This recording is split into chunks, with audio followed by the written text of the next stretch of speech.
எஜமானன் நீங்க தானே, என் எஜமானன் நீங்க தானே, எஜமானன் நீங்க தானே, என் எஜமானன் நீங்க தானே. உன் கரத்தையே நோக்கிடுவே, என்னை என்றும் நீர் நடத்திடுவே. ஆண்டவராகிய இயேசு கிறிஸ்துவின் நாமம் மகிமைப்படுவதாக. 2231வது காலை மன்னா செய்தியின் மூலமாக உங்களை சந்திப்பதில் மிக்க மகிழ்ச்சி அடைகிறேன். தேவனாகிய கர்த்தர் இந்த இரவு முழுதும் பாதுகாத்து அற்புதமாய் ஒரு புதிய நாளை தந்திருக்கிறார். அவருக்கு மகிமை உண்டாகட்டும். தொடர்ந்து தேவன் உங்களை ஆசீர்வதிப்பாராக. இந்த நாளிலும் நாம் யாருக்காக எதற்காக ஜெபிக்க வேண்டும் என்று சொன்னால், சரீர ரீதியாய் பலவீனத்தோடு மருத்துவமனைகளிலே வீடுகளில் இருக்கிறவர்களுக்காக ஜெபிக்க வேண்டும். தேவன் அவர்களுக்கு நல்ல சுகத்தை கொடுக்கும்படியாக, எல்லா பலவீனங்கள் முற்றிலும் மாறும்படியாக நாம் ஜெபிப்போம். தேவன் பெரிய காரியங்களை செய்வாராக. வேதம் சொல்லியிருக்கிறது, நானே பரிகாரியான கர்த்தர். நம்முடைய ஆண்டவர் ஒவ்வொரு வியாதிஸ்தர்களுக்கும் சிறந்த மருத்துவராய் இருக்கிறார். நிச்சயம் பலவீனத்தோடு இதை பார்த்து கொண்டு இருப்பீங்கன்னா, உங்கள் குடும்ப அங்கத்தினர்கள் யாராவது பலவீனம் இருக்குன்னா ஆண்டவர்கிட்ட ஜெபம் பண்ணுவோம். அவர் எல்லா வியாதியிலிருந்தும் சுகத்தை கொடுக்க வல்லமை உள்ளவராய் இன்றும் ஜீவிக்கிறார்.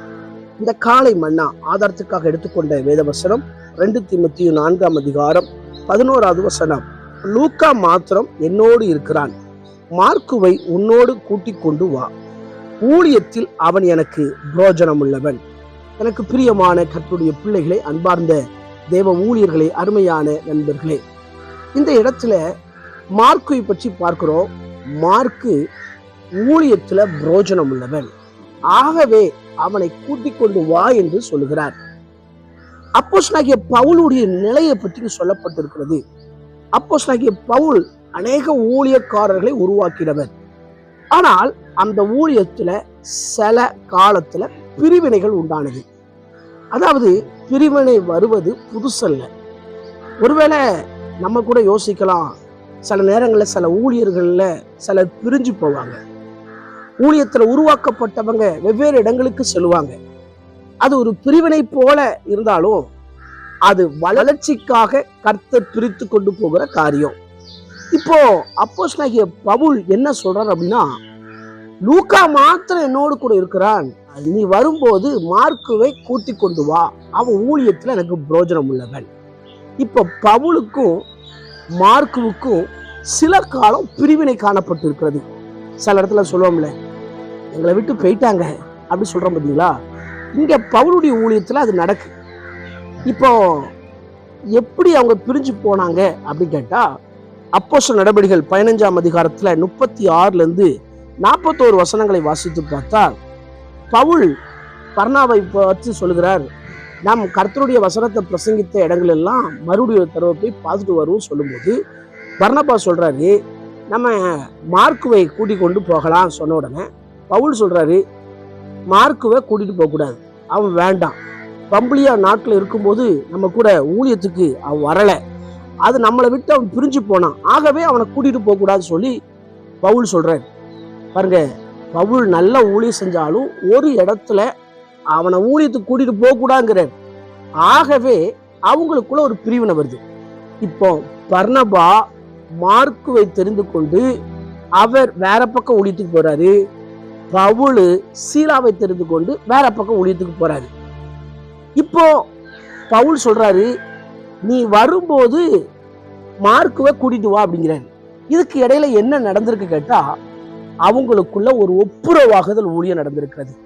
சில காலங்கள்ல நம்மளை விட்டு சில பிரிஞ்சு போகலாம், ஆனா அதை மனசுலயே வச்சு அப்படியே ஜீவிப்போம் என்று சொன்னால் அது ஒரு பாவம். ஆனால் ஒரு குறிப்பிட்ட வேலை வரும்போது ஒப்புரவாயிரும். ஆனா இங்க அதான் பவுல் சொல்றாரு, அவனை வரும்போது கூட்டிட்டு வா, ஊழியத்துல அவன் ரொம்ப பிரயோஜனம் உள்ளவன் அப்படிங்கிறார். இன்றைக்கும் ஏதோ ஒரு குறிப்பிட்ட காலகட்டத்துல பிரிவினை வருவது சகஜம். இயேசு கிறிஸ்துடைய ஊழியத்துல கூட பாருங்க, 12 அப்போஸ்தலர் கூட இருந்தாங்க. ஒரு காலம் வரும்போது அவர் தேவசித்தம் செய்ய போன போது இங்க பிரிவினை உண்டாயிட்டு. அதுக்கப்புறம் ஊழியங்கள் வளர்ந்திருக்கு. ஒவ்வொரு காலகட்டத்தில் மிஷினரிகள் வந்தார்கள். இன்றைக்கு இந்த ஊழியங்கள் நம்முடைய கைகளில் கொடுக்கப்பட்டிருக்கிறது. ஊழியத்துல பிரிவினை வருவது சகஜம். அது ஒரு புதுசு கிடையாது. பைபிள்ல அதுக்கு ஆதாரங்கள் இருக்கிறது. ஆனா வளர்ச்சிக்காகவே அதை கர்த்தர் அனுமதிக்கிறார். இப்போ பவுல் என்ன சொல்றாருன்னா, அவனை வரும்போது கூட்டிட்டு வா.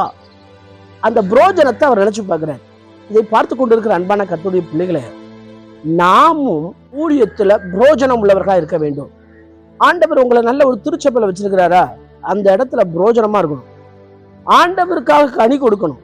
ஒரு மரம் இருக்கு அப்படின்னா அந்த மரம் அது தன் காலங்கள்ல வளரும், அது கனி கொடுக்கும். அதே போல ஒவ்வொரு கர்த்தருடைய பிள்ளைகளும் ஒவ்வொரு ஊழியத்துல புரோஜனம் உள்ளவர்களா இருக்கணும். வேதத்துல வாசிக்கிறோம், கனி கொடாத மரம் எல்லாம் வெட்டு உண்டு அக்கினியில போடப்படுமா. ஒரு மரத்துக்கு ஒரு எஜமான் அதை எதிர்பார்க்கிறார் அப்படின்னா, உங்களையும் என்னையும் இந்த பூமியில கர்த்தர் ரட்சித்து அபிஷேகித்து வேர்பிரித்து நல்ல திருச்சபையோடு கர்த்தர் வச்சிருக்காருன்னா, இன்னைக்கு நம்ம புரோஜனம் உள்ளவர்களா இருக்கிறோமா அப்படி சொல்லி பார்க்கணும். அப்படி புரோஜனமா இருக்கும்போது கர்த்தர் நம்முடைய வாழ்க்கையில தேவ திட்டத்தையும் நோக்கத்தையும் நிறைவேற்றுகிறார். எனவே கண்களை மூடி ஜெபிப்போம். எங்களை நேசிக்கிற நல்ல தகப்பனே, இந்த வேலைக்காய் வருகிறோம். தொடர்ந்து இந்த நாளில் பேசின சத்திய வார்த்தைக்காய் ஸ்தோத்திரம். ஆண்டவரே, நாங்களும் புரோஜனம் உள்ளவர்களா இருக்க கர்த்தர் உதவி செய்யுங்க. ஒப்புரவாகுதல் ஊழியத்தை கர்த்தர் எங்களுக்கு கொடுத்திருக்கிறீர். ஆண்டவரே, சில நேரங்களில் பிரிவினைகள் வரும்போது அதை மனதில் வைத்துக்கொண்டு நாங்கள் ஊழியம் செய்யாமல் ஒப்புரவாகி கிறிஸ்து மன்னித்தது போல நாங்கள் மன்னித்து வாழ கிருபை பாராட்டுங்க. தேவ கிருபை எங்களோடு கூட இருக்கட்டும். விசேஷமாய் ஆண்டவரே, பிறந்த நாள் திருமண நாளை நினைவு கூறுகிற ஒவ்வொருவரையும் ஆசிர்வதிங்க. அவங்க வாழ்க்கையில கடி கொடுக்கிறவர்களாய் வேரூன்றி நிற்கிறவர்களாய் ஆண்டவரே, கர்த்தருக்கு பிரிய உள்ள வாழ்க்கை வாழ உதவி செய்யுங்க. எக்காரணத்தை கொண்டு அவங்களுக்கு இருதயம் கலங்காமல் இருக்க, தேவனிடத்தில் விசுவாசமா இருக்க உதவி செய்வீராக. தேவ கிருபை இந்த நாள் முழுவதும் எங்களோடு கூட இருந்து நடத்தட்டும். இயேசுவின் மூலம் ஜெபங்களும் ஜீவன் நல்ல பிதாவே, ஆமென். ஆண்டு சுத்தமானால் மீண்டும் நாளை காலை புதிய காலை மன்னா செய்தினுடைய சந்திக்கிறேன். அதுவரை தேவ கிருபை தாங்குவதாக. மாரநாதா, இயேசு வருகிறார். ஆயத்தமாவும் அனைவரை ஆயத்தப்படுத்துவோம். ஆமென். அல்லேலூயா. Praise the Lord. உந்தனின் சேவை செய்வே எந்த சூழ்நிலையிலும் என் ஜீவன் பிரியும் வரை உண்மையாய் ஓடிடுவே. என் ஜீவன்